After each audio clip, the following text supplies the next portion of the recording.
Next, let's talk about punitive damages. What are punitive damages? Everybody has heard about them, but what are they in employment disability, discrimination, or retaliation cases? It's pretty simple. Punitive damages are damages that the court awards in order to punish the defendant for egregious conduct and deter them and other companies from doing the same behavior in the future.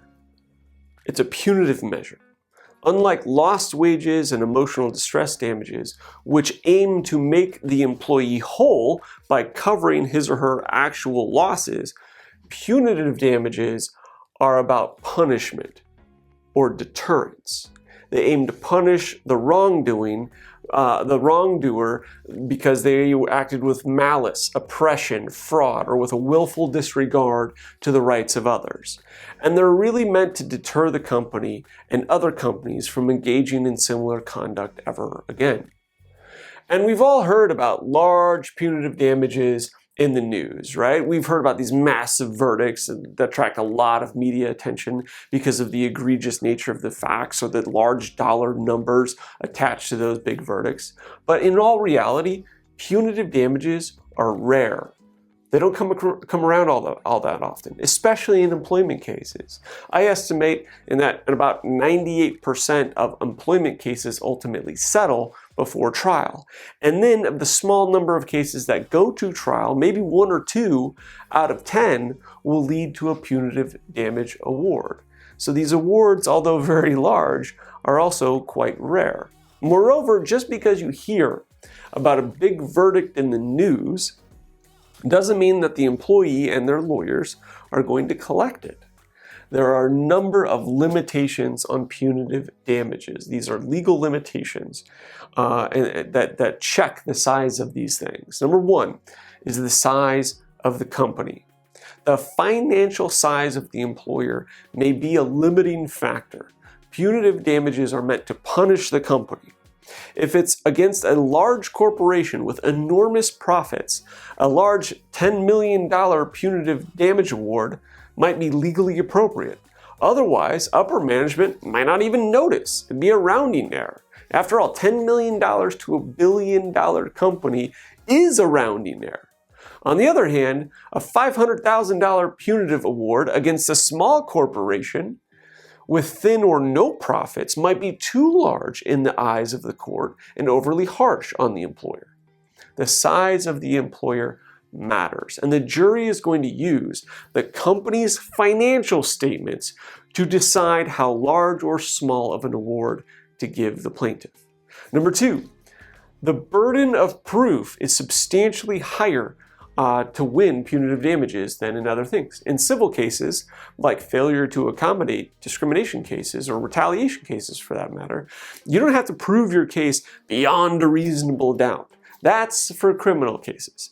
In civil cases, you win if you convince the jury that the company broke the law on a preponderance of the evidence basis. You can think of this burden of proof as like the scales of justice. If the jury thinks it's more likely than not that the company discriminated, then they have to find in favor of the employee. Now, on the other hand, this is where it gets a little bit dicey for punitive damages.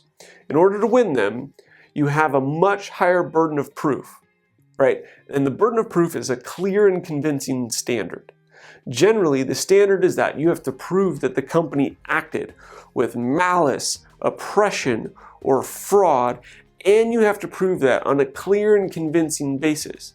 This is much harder to do than what most people realize. All right, number 3, ratios matter. The United States Supreme Court has put a cap on punitive damages.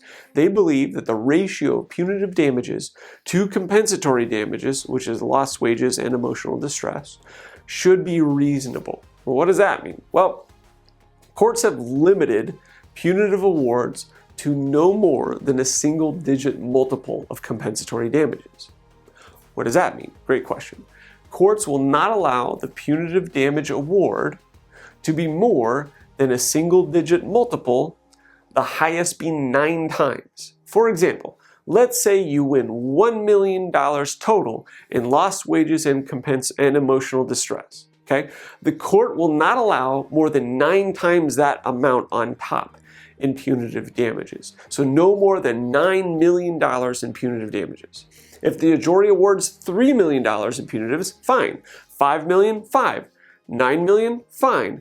But $15 million would violate this ratio, and the court would chop it down post-verdict or in an appeal.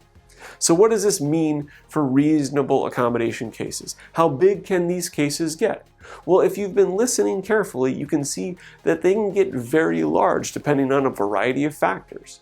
If the company flaunts its legal obligations to reasonably accommodate workers, and if that company terminates a worker because they requested a reasonable accommodation, and if there's evidence that suggests that the company was proud of the fact that they were ignoring the law or they relished in the act of discriminating against the employee, then it's very possible that the jury is going to be really angry at the company and award a large amount of punitive damages. The short clip that you just watched was taken from my complete video called "How Much Money Are Reasonable Accommodation Cases Worth?"